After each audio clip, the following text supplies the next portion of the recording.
இந்த சர்க்கரை நோயை பெருமளவு வாழ்நாள் முழுக்க நம்ம மருந்துகள் சாப்பிட்டு தான் சரி பண்ணணும் அப்படின்னு சொல்லக்கூடிய அந்த முறைகளை மருந்தே நம்ம வந்து எடுத்துட்டு குணம் கிடைக்காம பல பக்க விளைவுகளை அனுபவிச்சுட்டு இருக்கிறத விட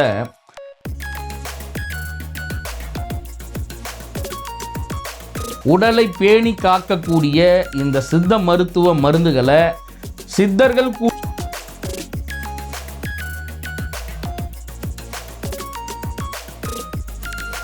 உணவு கட்டுப்பாட்டு கூடவே நம்ம என்ன பண்ணணும், இந்த சிறு குறிஞ்சான் அப்படின்னு சொல்லக்கூடிய சர்க்கரை கொல்லி, அது பேர் சிறு குறிஞ்சான். அந்த சிறு குறிஞ்சானை டெய்லி எடுத்துக்கணுன்ற அவசியம் கூட இல்லை, கட்டுப்படுத்துறதுக்கு டெய்லி நீங்கள் சாப்பிடணுன்ற அவசியம் இல்லை.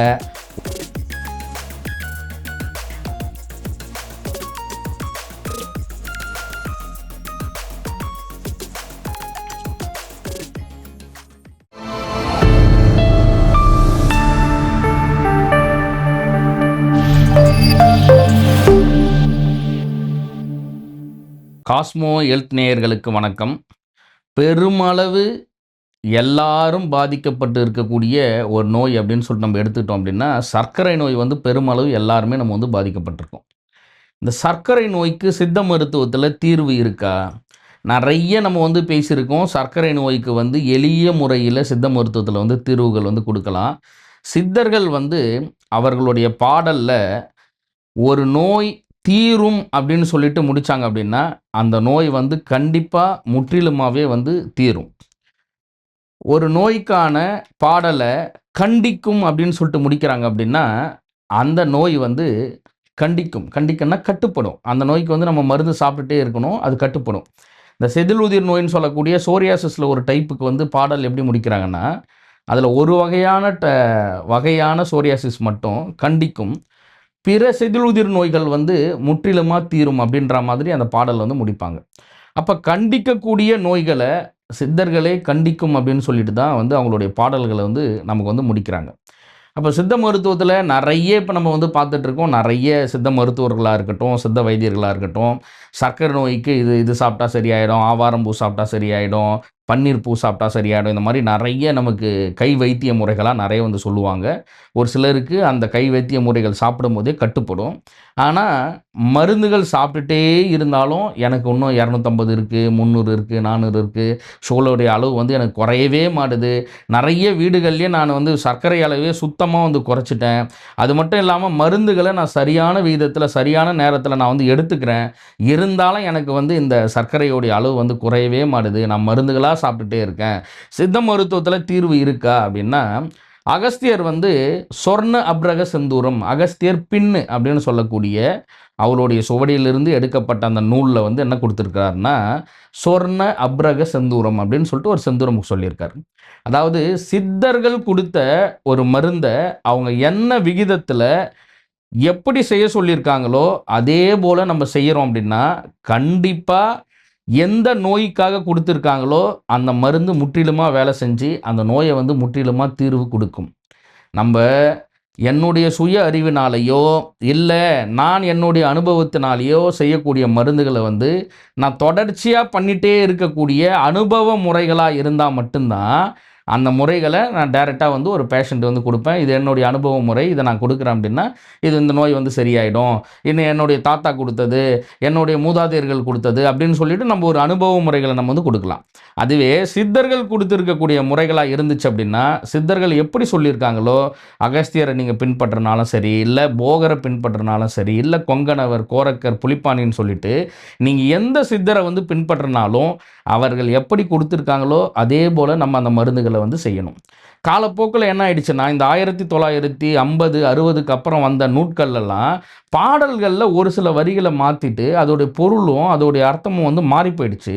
அதனால் மருந்துகள் நம்ம சேர்க்கக்கூடிய அளவே வந்து மாறிடுச்சு. அதனால் பழமையான நூட்களில் இருந்து அந்த சித்த மருத்துவ குறிப்புகள் வந்து என்ன கொடுத்துருக்காங்களோ அந்த மாதிரி நம்ம அந்த மருந்தை நம்ம செஞ்சு கொடுக்குறோம் அப்படின்னா கண்டிப்பாக சித்தர்கள் சொன்ன மாதிரி எந்த நோயாக இருந்தாலும் முற்றிலுமாக நம்ம வந்து தீர்வு கொடுக்க முடியும். அதே போல தான் இந்த சர்க்கரை நோய்க்கும் முற்றிலுமாக வந்து தீர்வு கொடுக்கக்கூடிய ஒரு மருந்துன்னா சொர்ண அப்ரக செந்தூரம். இந்த சொர்ண அப்ரக செந்தூரத்தை அகஸ்தியர் என்ன சொல்கிறாரு அப்படின்னு சொல்லிட்டு அவருடைய பாடலை நம்ம வந்து பார்ப்போம். அதில் வந்து மேகம் வந்து கடலோடி போகும் அப்படின்னு சொல்கிறாரு. மேக நோய்கள் என்பதும் கடலோடி போகும்னு சொல்லக்கூடிய இந்த சொர்ண அப்ரக செந்தூரத்தை அவர் எப்படி சொல்லியிருக்காரோ அந்த மாதிரி நம்ம எடுத்துக்கிறோம் அப்படின்னா கண்டிப்பாக முற்றிலுமாக வந்து சர்க்கரை நோய் நமக்கு வந்து தீரும். அந்த பாடலை வந்து நம்ம இப்போ வந்து பார்க்கலாம். கூறவே சொர்ண அப்ரக செந்தூரமைந்து, கூறவே அப்ரக செந்தூரமைந்து, கொடுமையில்லா பவளப்பற்பம் மேடையே கூட்டு, நீரு மோரு பரிரேக்க ரகத்திற் பாதி, நிசமுள்ள ரசப்பதங்கம் பவளம் நேராம், சீருமே அயகார்ந்த செந்தூரந்தான், சிறப்பான அப்ரகம் தனக்கு நேராம், தாருமே கருவங்க ரேக்கில் பாதி, சாதகமாய் குமரிப்பால் விட்டங்காட்டே, ஆட்டியே வில்லை தட்டி புடத்தினேர் போ, டாரினடு வடுவருக்கும் போலாய் நிற்கும், நீட்டியே வில்லைக்கு பாதி கந்தி, நேராக கந்திக்கு பாதிலிங்கம், மாட்டியே கல்வத்திற் குமரிச்சாற்றால், மாலுமட்டு தான் அரைத்து வழித்து வில்லை, கூட்டியே இரவிதனில் உலர்ந்த பின்பு, அதான் ரவிதனில் உலர்ந்த பின்பு, குகையில் இட்டு சீலை செய்து புடத்தை போடு, புடம்போட 7 தரம் சிவந்து காணும், பொல்லாத மேகமெல்லாம் கடலோடி போம், திடம்பாறு வன்மையது குறைந்திருந்தால், ஜெயலிங்கம் அரைக்கழஞ்சி சேர்த்து போடு, விடம் போல வந்த நோய் மேகம் தீர்ந்து விட்டோடி போகும் அப்படின்னு சொல்லிட்டு அகஸ்தியர் வந்து சொல்கிறார். இப்போ இதில் நீங்கள் பார்த்தீங்க அப்படின்னா புடம்போட 7 தரம் சிவந்து காணும், பொல்லாத மேகமெல்லாம் கடலோடி போகும் அப்படின்னு சொல்லிட்டு சொல்கிறார். பொல்லாத மேகமெல்லாம் கடலோடி போகும், திடம்பாறு வன்மையது குறைந்திருந்தால், செயலிங்கம் அரைக்கழஞ்சு சேர்த்து போடு, விடம் போல வந்த நோய் மேகம் தீர்ந்து விட்டோடி போகும் அப்படின்னு சொல்கிறார். விடம் போல வந்த நோய் மேகம் தீர்ந்து விட்டோடி போகும் அப்படின்னு சொல்லிட்டு அகஸ்திய பெருமான் வந்து சொல்கிறார். அப்போது சர்க்கரை நோய்க்கு ரொம்ப எளிமையாக இந்த மருந்து செய்கிறது வந்து கஷ்டம்தான். ஏன்னா தங்கம் சேருது, ப்ளஸ்ஸு அப்ரகத்தை வந்து செந்தூரம் மண்ணுக்கு பண்ணுறதுக்காக நிறைய புடங்கள் வந்து வைக்கணும். சித்த மருத்துவர்களுக்கே தெரியும் இதில் என்னென்னலாம் கொடுத்துருக்காங்களோ. அந்த செந்தூர முறைகளை நம்ம எப்படி சொல்லியிருக்காங்களோ அதே மாதிரி நம்ம எடுத்துக்கிறோம் அப்படின்னா ரொம்ப எளிமையாக சர்க்கரை நோயை விரட்டி அடிச்சிடலாம். உணவு கட்டுப்பாடுலேயே சரியாகக்கூடிய இந்த சர்க்கரை நோயை பெருமளவு வாழ்நாள் முழுக்க நம்ம மருந்துகள் சாப்பிட்டு தான் சரி பண்ணணும் அப்படின்னு சொல்லக்கூடிய அந்த முறைகளை மருந்தே நம்ம வந்து எடுத்துட்டு குணம் கிடைக்காம பல பக்க விளைவுகளை அனுபவிச்சுட்டு இருக்கிறத விட ரொம்ப சிறந்த இந்த சொர்ண அப்ரக செந்தூரத்தை அகஸ்தியர் சொல்லக்கூடிய அனுபான முறைகளில் அளவறிஞ்சு உடல் தேகம் அறிந்து முறையான சித்த மருத்துவரிடம் போயிட்டு இந்த மருந்து நீங்கள் எடுத்துக்கிறீங்க அப்படின்னா நிரந்தர தீர்வு சர்க்கரை நோய்க்கு எல்லாருக்கும் கிடைக்கும். சொர்ண அப்ரக செந்தூரம் வந்து எவ்வளவு கால விகிதம் நம்ம வந்து சாப்பிட்ணும் எல்லாமே அகஸ்தியர் வந்து கொடுத்துருக்காரு. ஒரு புரிதல் இல்லாத பல நோய்கள் இருக்கிறது அப்படின்னா அந்த புரிதல் இல்லாத நோய்களுக்கு இந்த சொர்ண அப்ரக செந்தூரத்தை எடுத்துக்கலாம் அப்படின்னு சொல்லிட்டு சொல்கிறார்.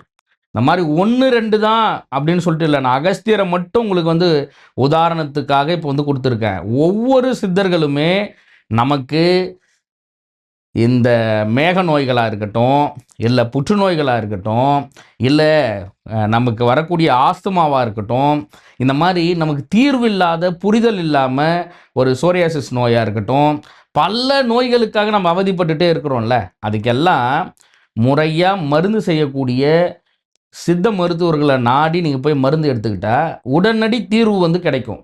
அதை விட்டுட்டு நான் மருந்துகள் சாப்பிட்டுட்டே இருக்கேன், நான் நாட்டு மருந்து சாப்பிட்டேன், சித்தா மருந்து சாப்பிட்டேன், இங்கே சொன்னாங்க அங்கே சாப்பிட்டேன், இங்கே சொன்னாங்க அங்கே சாப்பிட்டேன்னு சொல்கிறத விட பக்க விளைவுகளே இல்லாமல் நம்ம உடலுக்கு வன்மை அளிக்கக்கூடிய நன்மை அளிக்கக்கூடிய உடலை பேணி காக்கக்கூடிய இந்த சித்த மருத்துவ மருந்துகளை சித்தர்கள் கூறிய போலவே நம்ம வந்து எடுத்துக்கிட்டாவே ரொம்ப எளிமையாக வந்து சரியாயிடும்.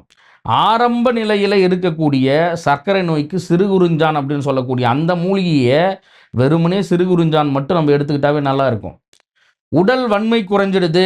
எனக்கு எங்கள் வீட்டில் வந்து அப்பாவுக்கு வந்து சர்க்கரை நோய் இருந்தது, அம்மாவுக்கு இருந்தது, தாத்தாவுக்கு இருந்தது, எனக்கு வந்துருமோ அப்படின்ற பயம் இருக்கிறவங்க என்ன பண்ணணும், உணவு கட்டுப்பாட்டு கூடவே நம்ம என்ன பண்ணணும், இந்த சிறு குறிஞ்சான் அப்படின்னு சொல்லக்கூடிய சர்க்கரை கொல்லி, அது பேர் சிறு குறிஞ்சான். அந்த சிறு குறிஞ்சானை டெய்லி எடுத்துக்கணுன்ற அவசியம் கூட இல்லை, கட்டுப்படுத்துறதுக்கு டெய்லி நீங்கள் சாப்பிடணுன்ற அவசியம் இல்லை. ஒரு வாரத்தில் வாரத்தில் ஒரு 2 நாள் நீங்கள் வந்து சிறு குறிஞ்சான் வந்து எடுத்துக்கலாம். அது மட்டும் இல்லை, நமக்கு எளிமையாக கிடைக்கக்கூடிய துளசி நீங்கள் வந்து ஒரு 2 நாள் வாரத்தில் எடுத்துக்கலாம். ஆடதோட நம்ம வந்து எடுத்துக்கலாம்.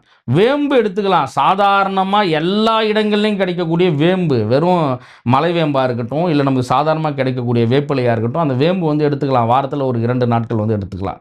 ரொம்ப கசப்பு சுவை உடைய எந்த பொருட்களையும் நம்ம எடுத்துக்கிறோம் அப்படின்னா, மருந்துகளாக நம்ம ரொம்ப எளிமையாக கிடைக்கக்கூடிய சும்மா 1 இலை 2 இலை அந்த மாதிரின்னு சொல்லிட்டு அந்த மருத்துவ குணத்தை அறிஞ்சு நம்ம வந்து எடுத்துக்கிறோம் அப்படின்னா, நரம்புகளை பற்றி இருக்கக்கூடிய வீக்கங்கள் வந்து குறையும். உடலுக்கு புத்துணர்வு வந்து கிடைக்கும். நம்ம உடல்லேயே இருக்கக்கூடிய ராஜ உறுப்புகள் வந்து பலம் பெறும். நமக்கு முதல்லாம் பார்த்தோம் அப்படின்னா, நம்ம வீட்டில் இருக்கிறவங்க வந்து அம்மாலாம் என்ன பண்ணுவாங்க, வாரத்தில் ஒரு நாள் வந்து வயித்துல இருக்கிற பூச்சி வந்து சரியாயிடும், நீ வந்து இதை சாப்பிடுப்பா அப்படின்னு சொல்லிட்டு கொஞ்சம் வேப்பிலையும் அது கூட கொஞ்சம் ஒரு 2 மிளகு வச்சு, ஒரு பல்லு பூண்டு வச்சு அரைச்சி ஒரு உருண்டை பண்ணி கொடுப்பாங்க. இப்போ அந்த பழக்கம்லாம் சுத்தமாக இல்லாதாயிடுச்சு. எங்கேயோ ஒருத்தர் குழந்தைகளுக்கு வந்து கொடுக்கக்கூடிய பழக்கம் தான் நம்ம வந்து வச்சுட்ருக்கோம். அந்த மாதிரி எளிமையாக, ரொம்ப ரொம்ப எளிமையாக கிடைக்கக்கூடிய எத்தனையோ மூலிகைகள் வந்து சித்தர்கள் வந்து கொடுத்துருக்காங்க. ஆவாரம் சமூலம், ஆவாரம் பூ, ஆவாரம் இலை, இது எல்லாமே சர்க்கரை நோயை எளிமையாக வந்து கட்டுப்படுத்தும்.